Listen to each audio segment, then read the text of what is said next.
Good evening, everyone. Thank you very much for coming to the Hong Kong Theatre tonight to attend this discussion on AI disruption in the job market.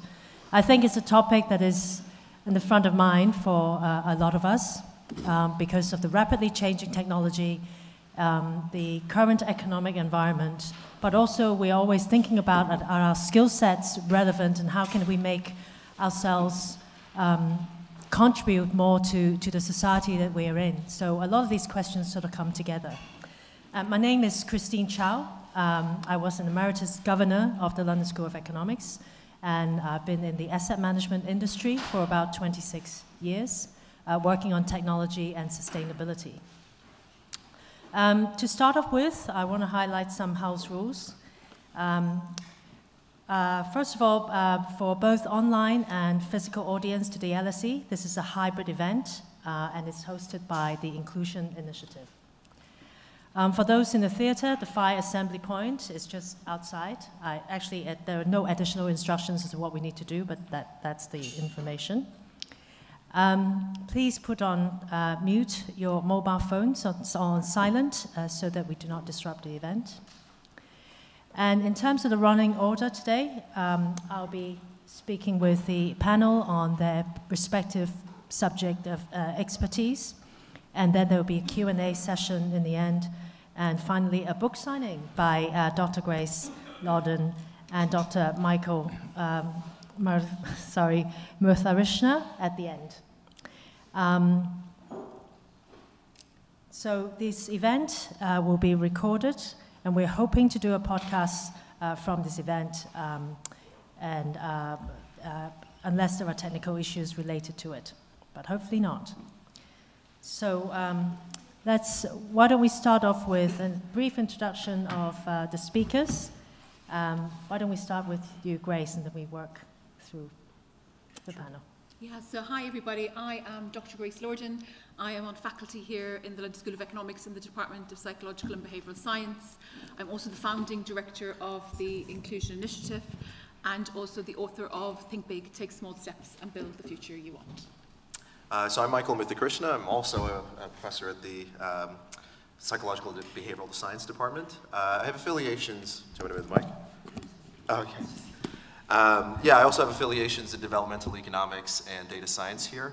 I guess relevant to this panel, I started my career as an engineer in software and computing, and kind of switched to working on human evolution and cultural evolution. So how did humans end up in the world that we live in today, both biologically and culturally, which then of course gives you a view on where we're headed into the future with new innovations like AI. Hi everybody, my name's Lucy Bailey. I am founder and chief executive of Bounce Forward, which is a UK-based charity that focuses on how do you build psychological fitness. And our passion is about actually teaching mental resilience and emotional well-being in school alongside all of the other academic subjects, because we believe the human qualities of what matters will really matter as as AI develops, because what matters to humanity is important that the people that that are living in the world do that. So yeah, that's and I'm really looking forward to the discussion tonight. I'm Leslie Willcox. I'm a professor emeritus. Used to be in the Department of Management here. I've been studying, working initially as a project manager in IT since 1980, and I've seen many iterations of new generations of technology, and I've always been intrigued about what happens when that mysterious thing happens when technology hits an organization. And it's always been absolutely fascinating as different generations of technologies come over the hill, and I'm really interested to see how this one's going to turn out. And with that, let's start with the first question. Grace, what got you interested in the topic of AI and future of work and skills in your research that you dedicate, your research time and topics to this mix of interesting subjects? So I think the first time that I became interested in this, I went to visit Ocado, and I got to see the early technology where they had were trying to replace pickers with robots, and I became really interested in that for two reasons. Firstly, I bought some shares in Ocado, which it took a long time, but they turned out to be okay. But secondly, I wondered what would happen to the pickers and what were the type of jobs. At that stage, I was interested in kind of people who were on minimum wages. What about the type of jobs that would still be available for people who were low skilled, and what were the type of jobs that were becoming redundant? Because I didn't have to go far, kind of looking to see that there were other places aside from Ocado that were doing some really great innovations. So I worked alongside my colleague Cecily Justin, and we analysed patents, and we reclassified jobs that were automatable as compared to what was done by a gentleman in MIT called David Author, which everyone kind of accepts as accurate for the fourth industrial revolution. So he did the third industrial revolution, we did the fourth industrial revolution. And what was really interesting in our classifications is that at the top of the professional jobs, things like accountancy and lawyers, we had what we call kind of a polarized, automatable type classification, where we expected the very high quality accountants and lawyers to survive, but those of lower quality could become automatable in the future.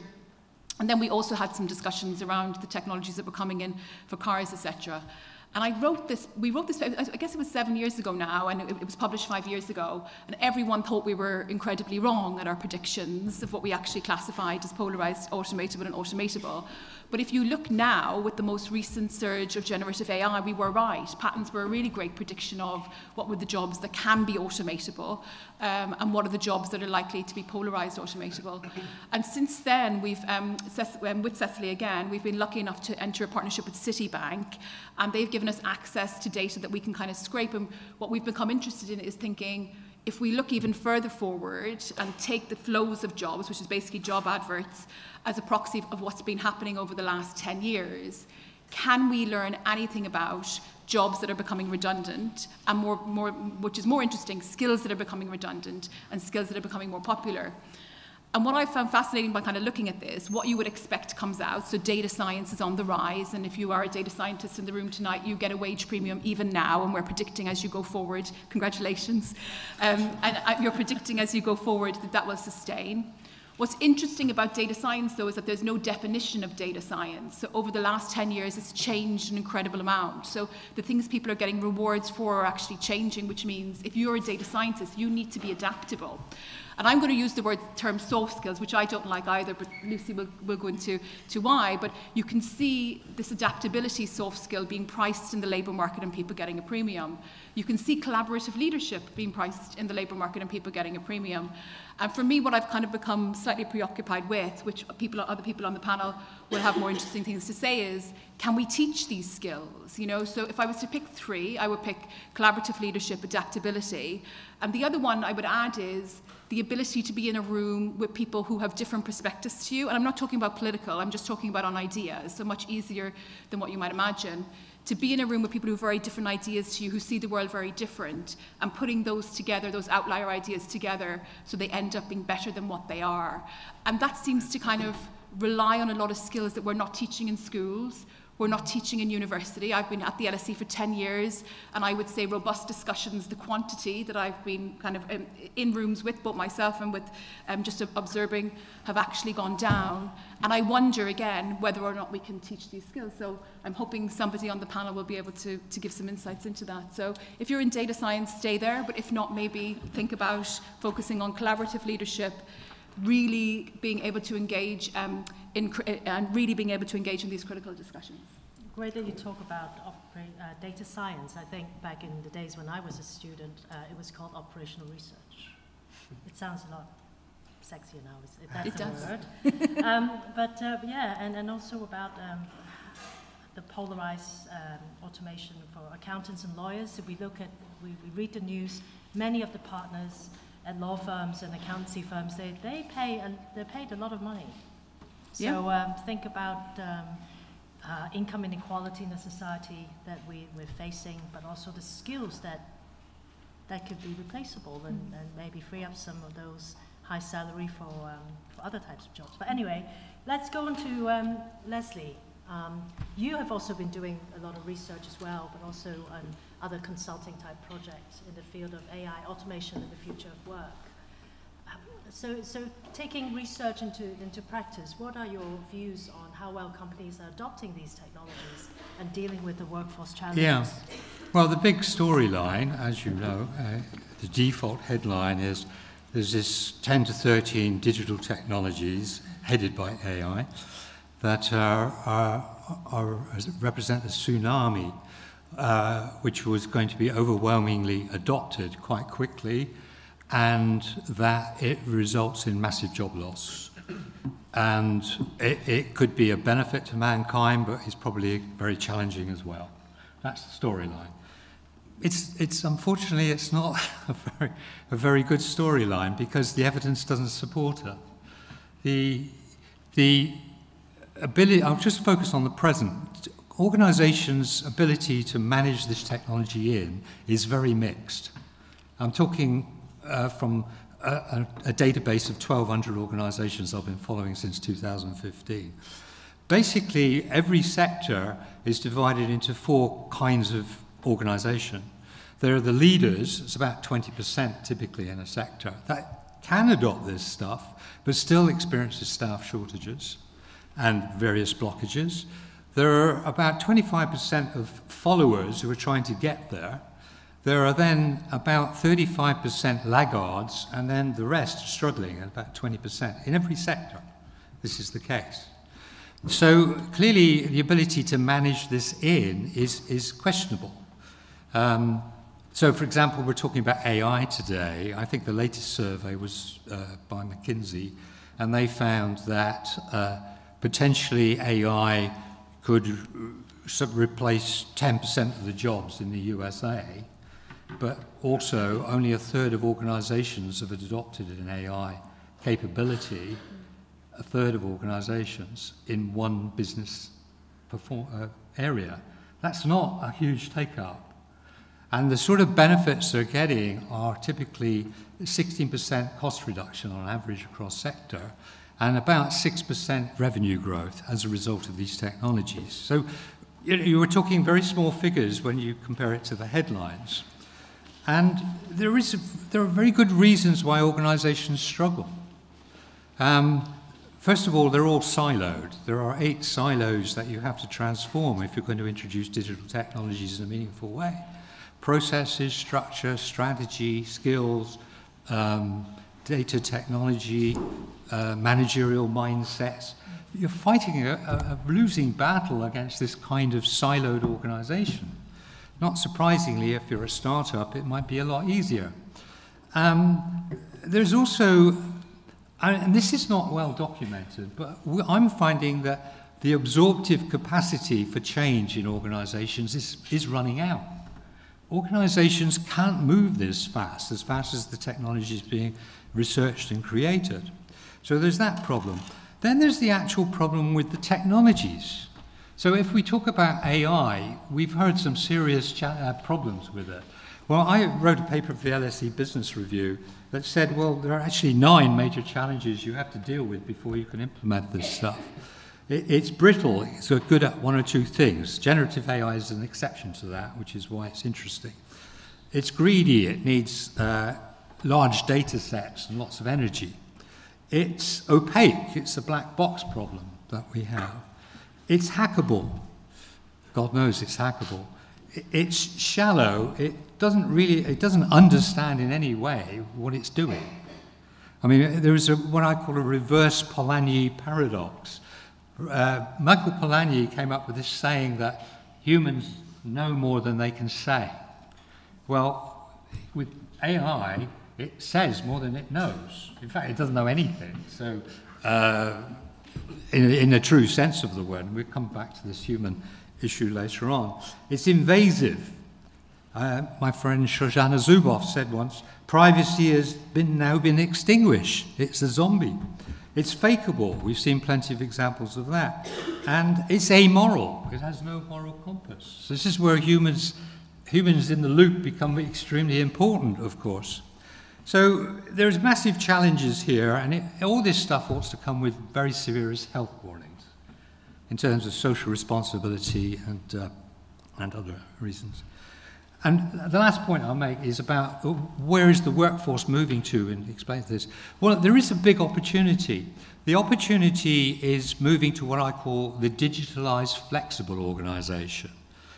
The flexibility comes from having a core periphery model. Core workers will be well treated, they will provide functional flexibility, and they will benefit from IT and technology and AI. The peripheral workers are variously disadvantaged in their relationship to the organization, which becomes increasingly transactional as you go through agency workers, outsource, open talent economy, gig workers, ghost workers. I'll come back to that if you don't know what I'm referring to. But they give numerical and functional flexibility. What digital technologies give you, and this is the promise, it gives you three more flexibilities. First of all, it gives you locational flexibility. We've heard about remote working. Secondly, it gives you temporal flexibility, 24/7 working, for example. And thirdly, it gives you labor replacement flexibility, using automation or robo-sourcing over the cloud or using AI. Now, this all has big challenges, and I'll come to that if I get a chance when we talk about the future. Wow, Leslie, that's a lot to pack into that perspective. So Grace has talked about the skills that we need in the future of work, and now you talk about in reality, actually, it's not so simple. So going to, may I ask Michael, so as an educator, how do you think that, what do we need to do in education in order to prepare the workforce with these kind of challenges that we've talked about?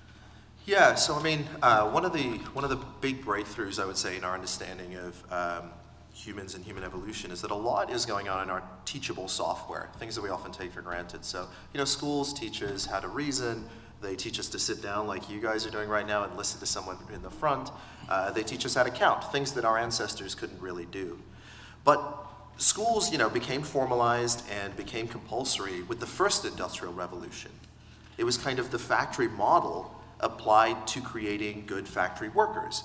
Like, let's give people the minimum set of skills they're going to need to work these factories for us. So let's teach them how to read.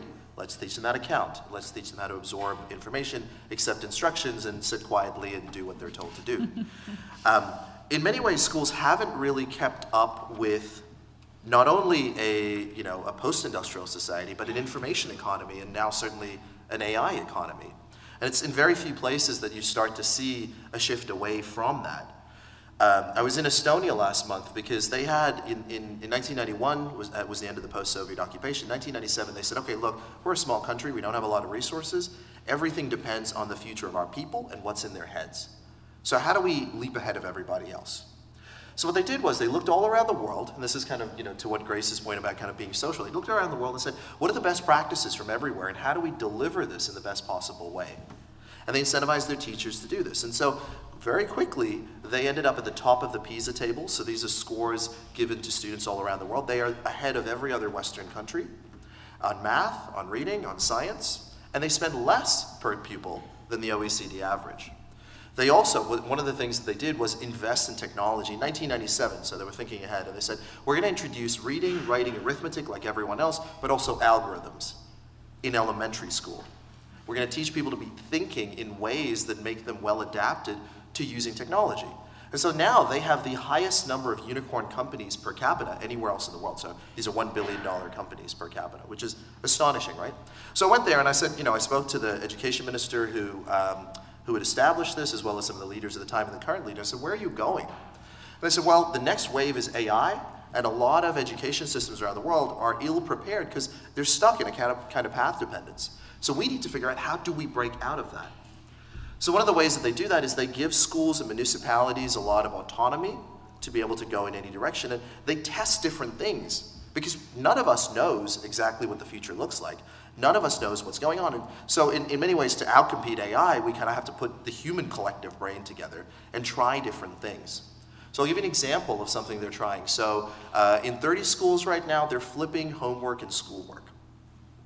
The question is, how can a teacher possibly teach to 25 to 30 children of different abilities?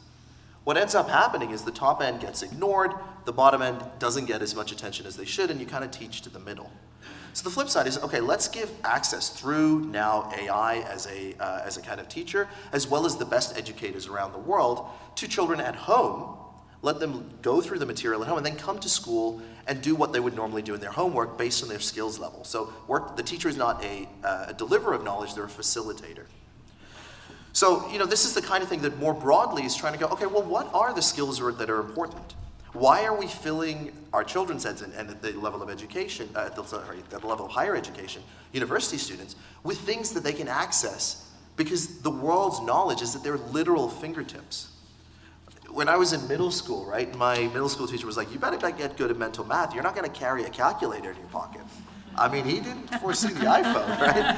I do carry a calculator, and it wasn't a use, like learning languages. This is my most controversial point. Learning languages might not be a useful thing in a world where we could have instant, like I talk to people on all kinds of like Airbnb, I don't even notice that they're speaking in another language, right? So what are those skills? Well, we know some of them, right? Grace pointed out some from the empirics, but we can also kind of tell theoretically. Being social. So learning how to work with other people and learning how to work with these new AI agents who are now in our economy is going to become incredibly important, right? Even more so. We can see IQ test scores, for example, are less predictive in more recent data than they once were, because it isn't just about how clever you are. It's about how you combine knowledge from other people in order to answer questions. How to separate signal from noise in a distracting world where not only is AI lying to you, but so are mainstream sources of information, or so are people. Like we're not always accurate sources of information. How do you separate truth from sense from nonsense? And I would say, as a university educator, a lot of the stuff is easier to do at a university level because it's hard to make changes at the kind of primary school and secondary school level, but we can do it here. So if your lecturers aren't embracing ChatGPT, you should point them to this podcast. Great. Actually, Michael, thanks very much for those. It reminds me of a UK educator, Ken Robinson. Many years ago, he's got this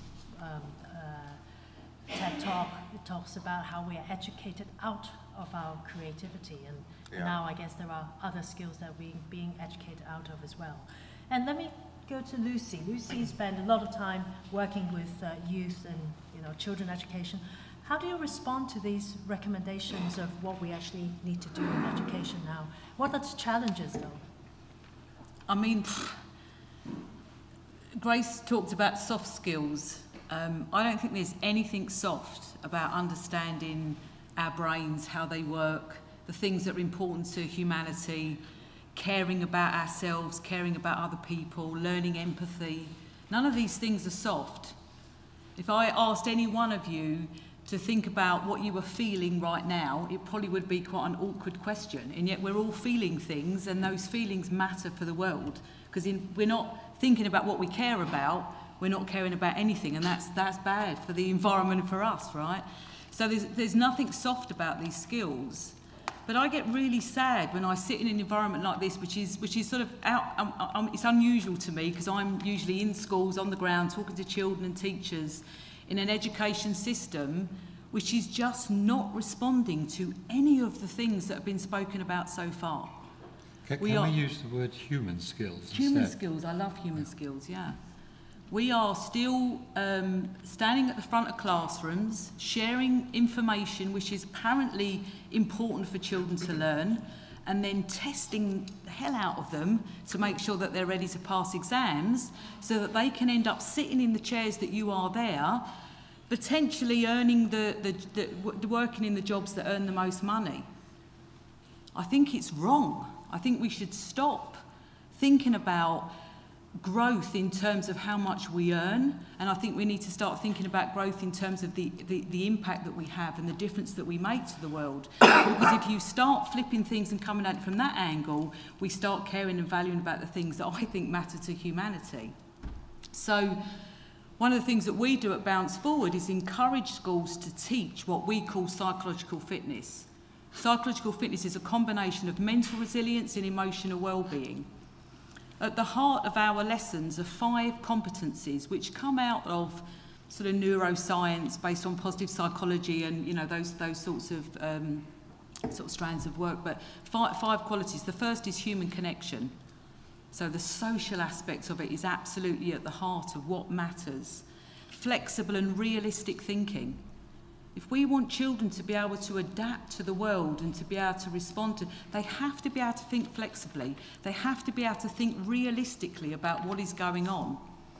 We teach impulse control, delayed gratification. We value instant way too much. We want everything now, or we want it yesterday.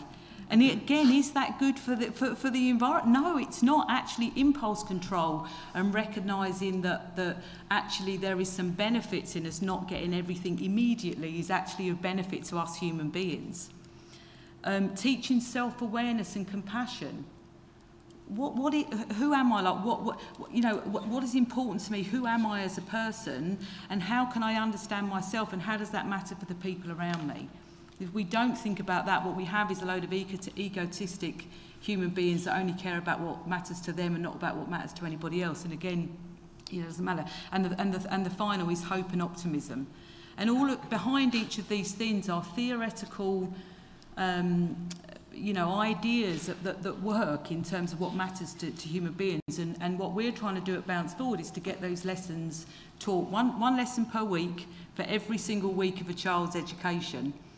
But it doesn't happen because we don't value it. There's no exam that sits at the end of it. So how do we measure if we've done it well or not, which is really important for the education system. And so we end up waiting until we get to this level of education when people are already adults and thinking about things before we then. And for me, we've got to flip that on its head. And so I might think about how do we use the data to help us shift education as early as possible to make sure that we're teaching children the stuff that matters. And then we've got, rather than people that are well adapted to understanding technologies, we've got children who are developing technologies in a way which matters to human beings, and I think that's like really important. So, I don't know if that answered your question, but... Lots of human skills examples, and I was reading this report from Accenture, which was published in March 2023. It talks about, let's go back to the AI disruption and job market. These are the soft skills that are uniquely human. Leslie, how do you think that we can combine these human skills that Lucy was talking about in an AI-infused world? We need to work with machines. Where are the opportunities? Where do you see the opportunities? Well, I think taking the big picture first of all, a lot of people think that low skills will be obliterated. That's not the case. The evidence is, and I'm speculating to 2030 now, which is always a stupid thing for a professor to do. But anyway, it helps to suggest the trend. If we look at what's going to be the case in 2030, about 9% of the jobs in 2030 do not exist today. And that's a big skills question. How do we create the skills for that? Let me just run through this just to give you some idea. It's not a case of mostly total job loss when you automate. It's usually tasks within a job. So 60% of jobs will be 30% more automated than they were before by 2030. The job loss as a result of total automation are about 9% in 2030. It's not what Elon Musk is telling us, not that he's done the research. Low-skilled work will go from 44% of the global workforce to about 32%. That's still a lot of low-skilled work to be done. And the factor that I've always found absolutely intriguing, which no one factors into any of this, is this. They all assume that the amount of work to be done is stable. It's not. It's growing exponentially, 10 to 12% per annum, in my estimation. And therefore, there is a lot more work to be done. So, in the end, it turns out that these technologies are coping mechanisms. They are not what they are being presented at, by and large. they are coping mechanisms in a world that is short of productivity, that is short of labour of the right kind, and really needs economic growth, and this is meant to power that. So what we're moving to is a place from low skills to manual and sort of middle and high skills. And when you look at that, those skills are going to be, yes, STEM to some extent, you know, the STEM skills that are relevant to your particular task. They're going to be cognitive, mainly, much more than physical. And what is interesting is that distinctive human skills are going to be more valuable than ever before. I mean, I used to teach, be a course director of the Digital Innovation and Information Systems Master's degree here. And we used to say, we're going to teach you about the technology, and we're going to teach you some technical skills. But do you know what the most important skills are for you? They are the following, and we are teaching them. Critical thinking, analytical skills, interpersonal skills, leading, influencing, social skills, teaming, presentational skills. Now, these are absolutely valuable because there's no real way that all this automation could do any of this. And by the way, these things don't function very well unless humans are in the loop somewhere. They just don't. I mean, I'm speaking both as a technologist as well as an academic who's analysed these things trying to work. So, I mean, that's what I'm going to say. There seems to be some complexity in there too as well, because at the beginning, Grace talked about that maybe accounting and legal skills, which we traditionally we would see as subject matter expert skills. Yeah. But those are the ones that can be automated. But well, can I stop you there? Can I stop you there? Legal is notoriously a dead-end game for digital technologies. I mean, I wrote a book about them, and you only need to sort of talk about some of the experts in legal to know. Okay, we do offer law degree here. So. Sorry? it's life, sorry. Well, if you want to talk about the 8-siloed organisation, go to a legal company. Sure, right. With that, I want to come back to Grace. Many complexities we need to navigate, and I guess if you meet someone, the man on the street, when they talk about AI, the first, most likely response is, am I going to lose my job? How can you tell us a bit more about what do you think of that? Is there evidence that says that in general? Yeah, I just want to add, so I just want to kind of piggyback on what Lucy and Leslie have said first before I answer that. So what Leslie said is spot on, that the adoption of AI is quite slow across the majority of companies, but the superstar firms are adapting at a much higher rate. So if you look at how industries have been shaped over the last number of decades, a smaller number of companies have the power, and those companies, whether it's retail, manufacturing, technology, they are adopting at a much faster rate as compared to their competitors, which I kind of find interesting, and we can talk about what those dynamics mean. I evaluated the programme that Lucy spoke about, actually, Healthy Minds, and what was really interesting is that I had conversations with many people over in the Department of Education to explain to them that we shouldn't expect a programme that brings on human skills to increase mathematics scores. They were fixated on it increasing mathematics scores, and I think one of the biggest wins I've had in my career is them accepting that a no change in maths would actually be a good thing, provided it showed some changes in the things that was actually there to shape. And I think that kind of shows where our Department of Education is, that everything that goes on, whether it's thinking about good decision making or anything else, needs to be moving maths and English abilities. And, you know, Leslie raised the fact that the amount of work to be done is not stable and it's increasing. And when you said that, I thought about our colleague here at LSE, who's now passed, who is from the Anthropology Department, David Graeber's book on bullshit jobs, which really talked about that there's a number of jobs in our economy that are just not adding value. And if you think about the productivity puzzle, that is something to kind of really, you know, think together. So as a career strategy, it's good to think about, can I be in a job where I'm creating, I'm adding value, so you're actually on the front line, rather than entering into something where the lines are quite blurry.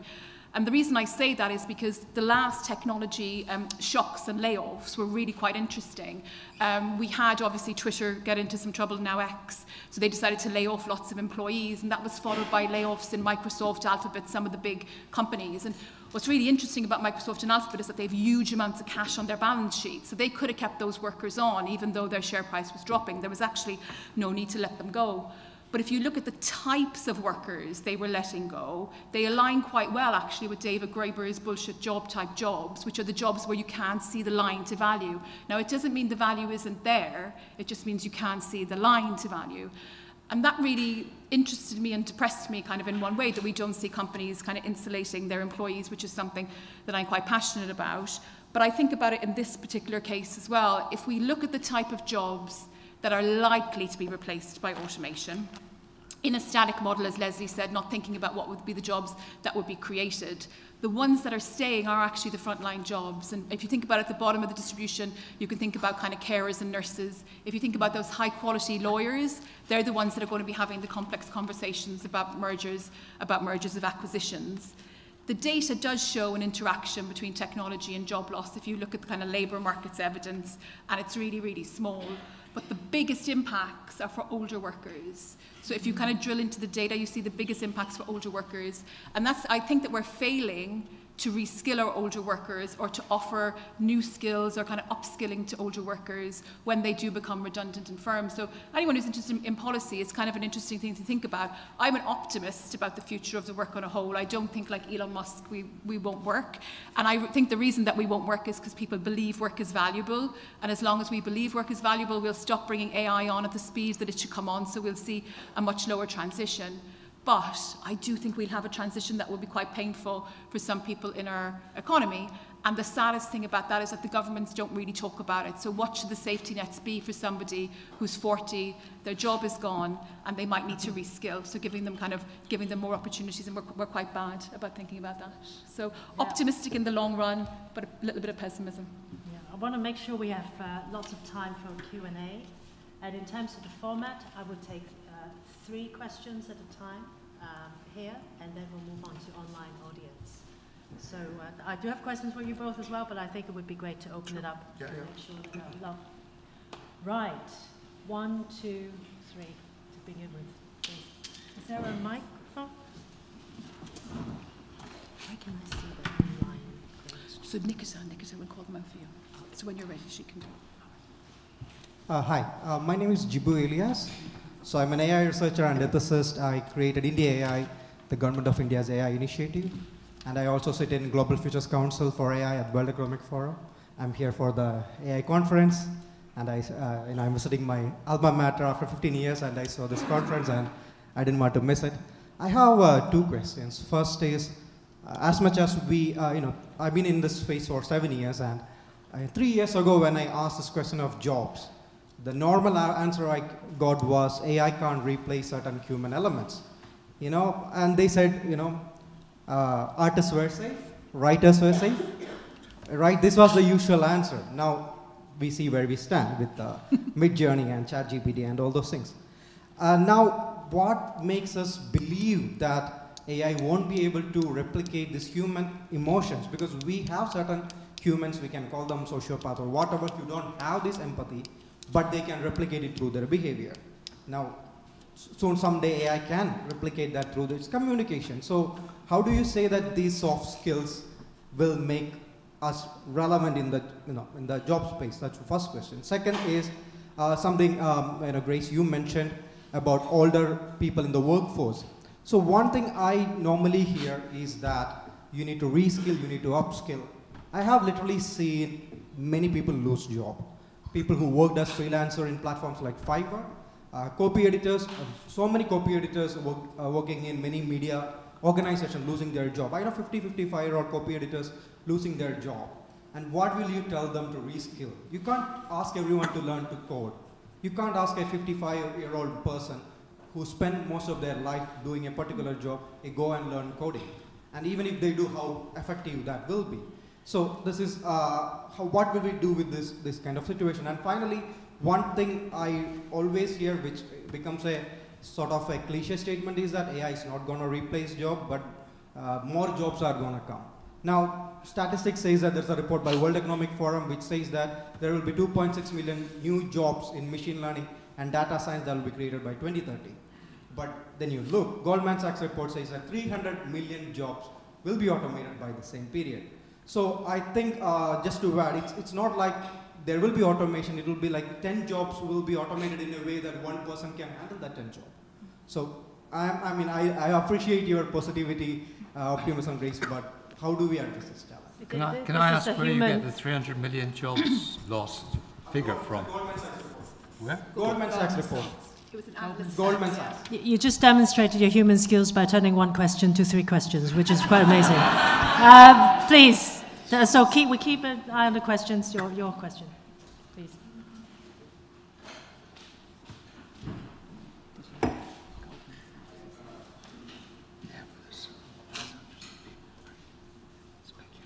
Is that what? No. Let's try this one. So maybe Lucy can answer that question.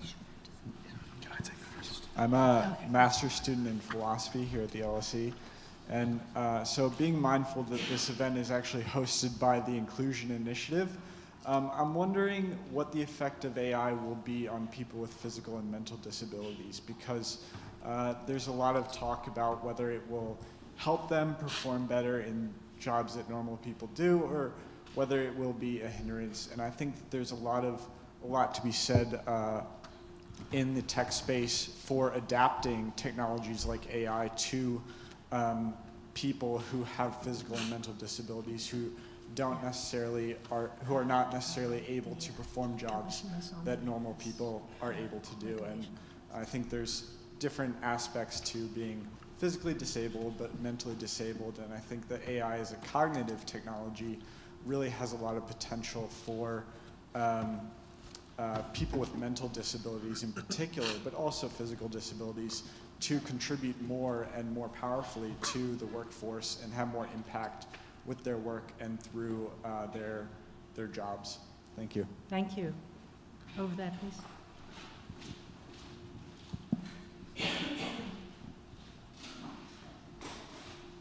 My name is Maria Campillo. I am a consultant in leadership development, mostly vertical development. So I'm hearing a lot about how AI will replace skills, and that kind of makes me very happy. But I want to hear from you, what is it that you're seeing that will be the space that AI will allow us to do as humans to grow vertically, so that we actually spend more time growing capacity, maybe even shifting our levels of consciousness? Like, is there something that it's already being done that you see in the space of education, maybe? Okay. So just a recap of some of the questions. Can AI replicate human emotions? I think Michael wants to take that. And there's not everyone can reskill. Maybe Lucy, you happy to take that?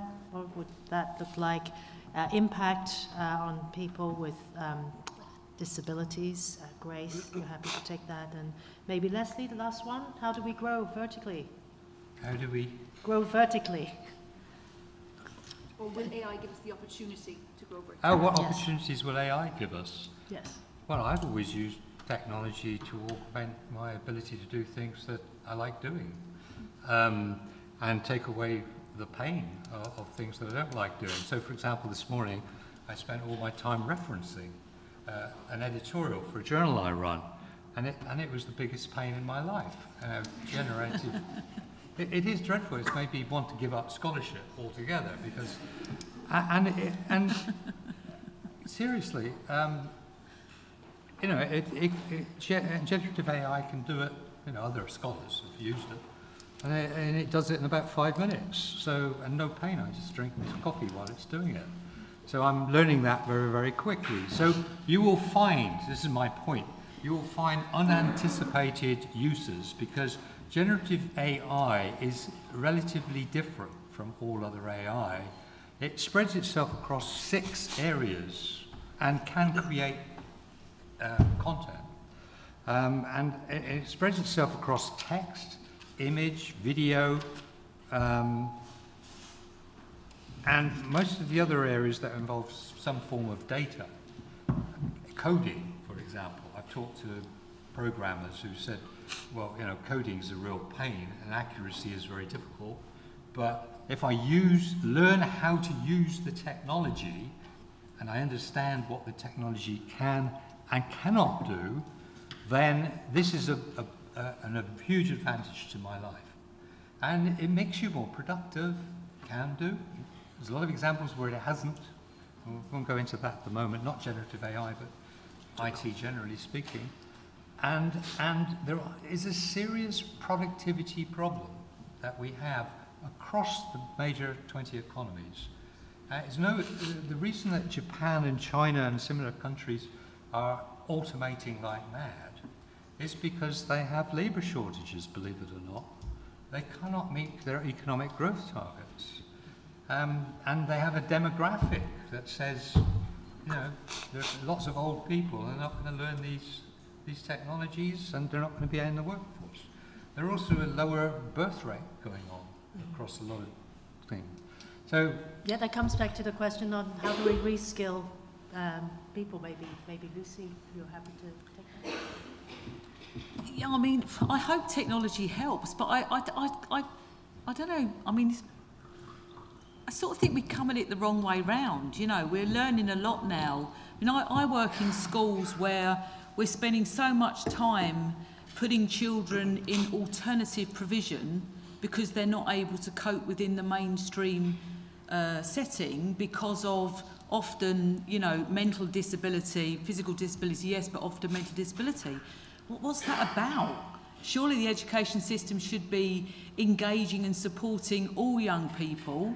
I think we've got a lot of understanding that things like ADHD and dyspraxia, they're actually strengths and qualities that we should be understanding. So, I don't know, for me, I mean, I hope that technology will help those people when they need to, but I also think we need to come back and, I don't know, start taking hold of what matters to us, and the diversity and the different qualities that we have are all valuable in some way. And if we only value people who think in a particular way or have a skill set in a particular way, we're missing out huge chunks of people that matter in the world. So, yeah, I mean, I don't know if it's, but I just think flipping these things on its head and thinking about it in the other way, what qualities and what strengths do all different people offer, is a much better to think about it rather than how can technology bring those people, you know, plug that gap.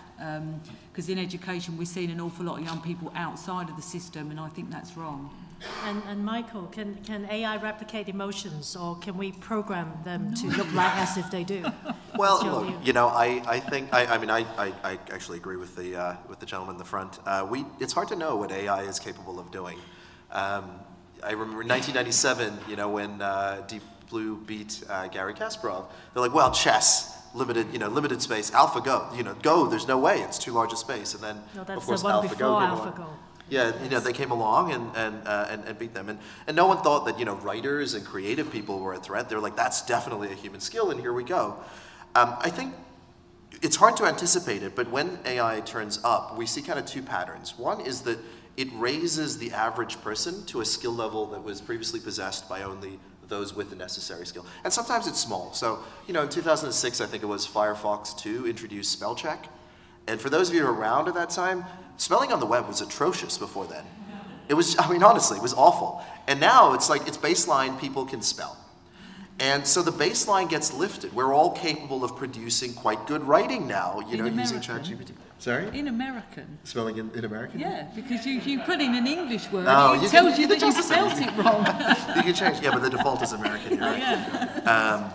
Sorry. But yeah, so for writing, we can all produce. I have an illustrator. She was a little annoyed with me because I produced something with ChatGPT with DALL-E 3 very quickly because I needed something done. Now, if it was more complicated, then I would have gone to her. And that's the second thing that AI does, which is that for those who embrace it, your domain skills allow you to use this and move faster on the boring stuff and do something advanced. But only it's those folks who actually get that premium and who are the, if you want to say 90% disappeared, those are the 10%, right? So there are jobs that disappear because of the average effect. So the word computer literally was a job. It was a person who sat there and did math and was computing. And that job has been entirely replaced by what we now call computers, which is a machine that can compute for you, right? So that's a job loss story. But then there's the job change story. So, you know, I run a team of software developers. They have access to Copilot, and they have access to GPT-4, and they move about 5 to 10 times faster as far as I can see. Now, if you gave that to the average person and said code something up, they're not going to be able to do that. But because they're domain experts, they're able to move faster and do more and build more quickly. So actually the website, so I got annoyed. People use Linktree. I don't know why they do. It's ugly. So I wanted to just like code up my own version of that. Normally, you know, it might take me, I don't know, a weekend. I did it in a couple of hours because I used Copilot and GPT-4, but that's because I can program. If you just gave that to someone and said program something, it would be difficult for them without that domain knowledge. So I guess my advice would be, yeah, you are going to see job loss, but those that actually not only survive, but I would say thrive, are those that embrace the technologies and learn to use it in more creative ways than the people around them. It's the same thing. The companies that choose to embrace technology and discover new ways will outcompete the companies that do not. And that's the story of humanity. Absolutely, and you mentioned, like, it reminds me of the movie Hidden Figures. Yes, exactly. They were computers, yes. Exactly. And on to Grace, impact on people with different abilities. Yeah, so I mean, and it's great that you addressed this question to the Inclusion Initiative, because actually one of my concerns with AI and quantum and you know, some things that are coming on stream is that they're being developed by a particular type of person who have particular visions of where the world should be, and we're leaving out complete segments where there could be products that would help people with physical and mental disabilities in the workplace, for example, or if you could think about elderly people, how we can actually help them transition into older age in a way in their own homes that's easier. And I think a lot of it is kind of thinking about the beliefs people have about the type of jobs that suit them and how we can actually alter them quite early, you know, kind of giving people a vision of what might actually suit them, even if they don't see their role models in the jobs. And I also think it's about companies really understanding that diversity isn't just actually about taking a really cute photograph and being able to show that you're doing something that's socially responsible, but having people who represent folk who have physical and mental disabilities because they have physical and mental disabilities themselves in the company will open up types of products that they would not otherwise be thought of. So for me, this is really a story of occupational choice on the one side, the demand, but on the supply side, the firm's doing much more to recognise that there isn't just one type of person in the world, and there's actually money to be made from serving the other types, and the easiest way to get that is to have the representation. Can I quickly jump in real quick?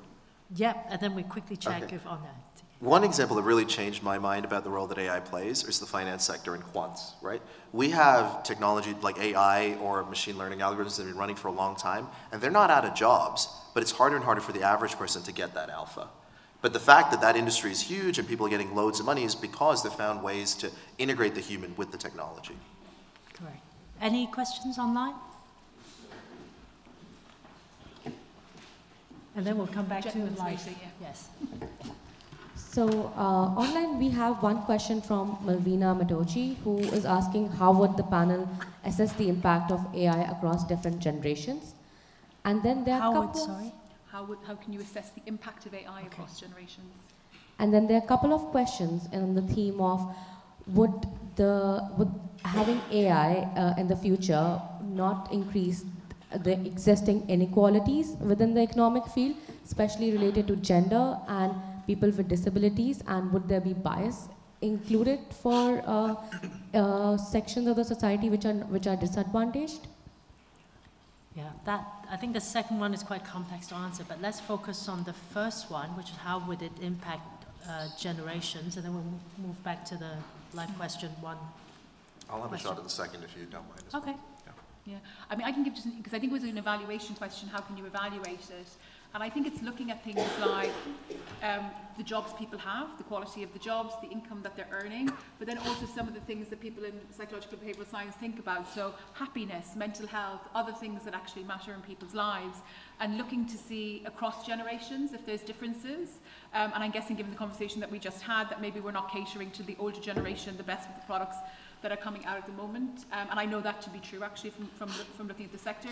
But I think the second is within generations. So what we can't ignore is what's happening with technology at the moment. Even though it might be that there's enough jobs at the end, is that it's hollowing out the job distribution, so you have low-skilled jobs and high-skilled jobs. So the inequality that will emerge is likely to be quite stark without government intervention. So I think looking across generations is an interesting question, but I would also think within generations, how far apart are they in terms of earnings? Yeah, I mean, so this, I wanted to take the question because this is a theme that I deal with in the book. I mean, I think AI has, overall, I think it's going to be horrible for inequality because those who control the foundational models are going to look at the way that just, 2 days ago, Sam Altman announced GPTs and wiped out a bunch of wrapper companies that were building on top of it, right? So that kind of concentration is going to be bad for inequality. There's also the inequality that's engendered because these, so you mentioned tongue-in-cheek, but the fact that US spelling dominates. My collaborators, Mohammed Attari and Joe Henrik, have a new paper that shows that GPT's answers are very weird. So Western educated, industrialized, rich, and democratic. So all of those things about, the Western world, having access to this, it's English speaking, are going to be exacerbated. But on the flip side of that, AI can, because of its use, because of that effect on raising the average, if you like, can be democratizing. So it could, for example, give everyone access to personal tutors or personal information where previously they needed to access an expert or would have to access, things that were for the average, for the Western world, and not specific to their context. But overall, I think it's. Can I make one point, which is about age? Speaking as a 72-year-old. The technology market never catered for old people, and it still doesn't, and it's a huge missed opportunity because there are more old people in the world now than there ever have been. And you only got to look at a mobile phone to see that is the case. I'm wearing glasses, okay, and my fingers, I've got arthritis. Where is the mobile phone? How many millions are there out there? That's just one example. Thank you. Okay, we have 30 seconds left. We have one question here, one question there, and then maybe we can have the concluding comments from the panel, please. So I was just going to ask, do you think AI can improve job performance with medical surgeons when it comes to blood retention, and accuracy? That's got to be a good one. Second question. What was the question? Can it improve medical? Hello, my name is Munir. I was a school principal, head of school for 10 years. Now I'm a social impact consultant, and here's why. Roaming through the halls of an exam 5 years ago, a year 12 student had the audacity to ask me for a chemistry equation. And I said, number one, I don't remember year 12 chemistry, which is a testimony to failure of education. Number two, it would be unethical for me to share that with you. And he said, well, you can just Google it. And soon enough, 10 minutes after the bell rang, we stepped outside the hallway and we Googled it. And that, for me, exemplified some of the failures of the modern education system. Now, as a head of school, you will know that we are often susceptible to external pressures. So we have little autonomy in setting the agenda of what is the curriculum and what is important.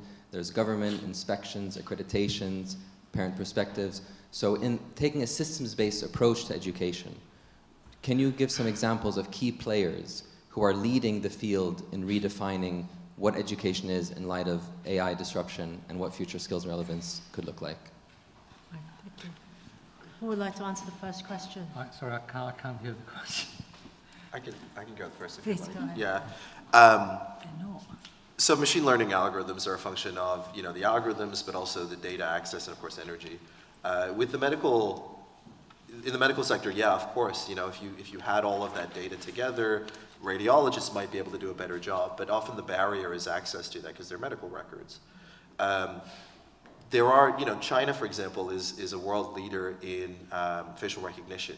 Why do you think that is, right? Because they have weaker privacy laws and they're able to use that data to build better models. They might also be able to build better medical models as a result of that, and maybe other countries can buy those technologies off them. So the answer is, in theory, yeah, it could revolutionize health and democratize it and give more people access.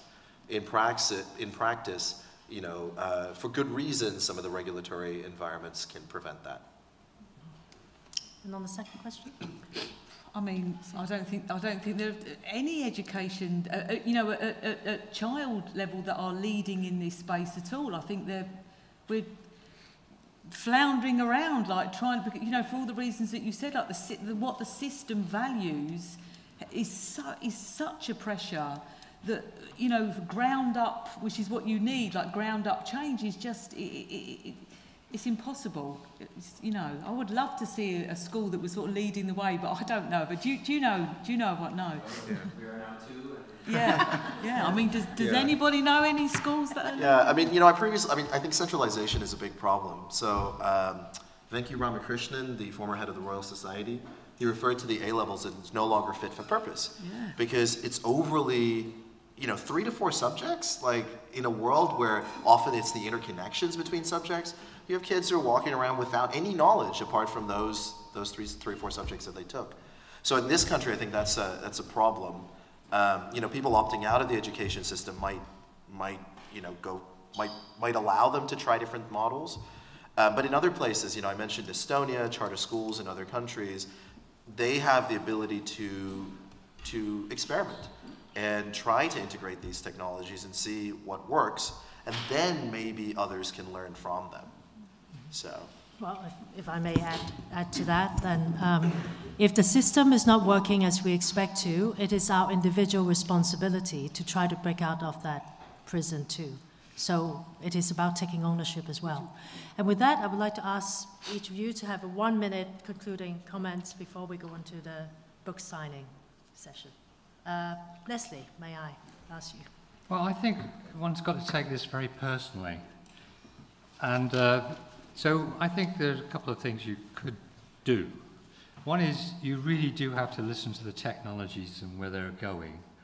I don't like technology very much. I've worked it in for years, and I've seen the imperfections and the poor software trundled out as version 5 as an improvement. Well, the first one was so awful. And it went on like that, and there was a point when I gave up one supplier because it just didn't do it anymore for me, a major supplier. So you have to listen to the technologies very carefully and tell them, what is it telling you about your life and where you are going and what you need to do. Secondly, I think you have to prepare yourself, and I don't like these comments about what is this poor person going to do? They've done this all their life, and you've got to prepare yourself for lifelong learning and skills development. I mean, I've done it all my life, and so you just have to accept that that's what the game is that you're in. And don't think that if you're not technologically inclined, that you have no work to be done. There are 8 billion people on this planet that tells me that people want to interact with one another. They're not going to just sit around doing nothing. And they're going to do work together. They're going to fight wars as well against each other. But they are very active.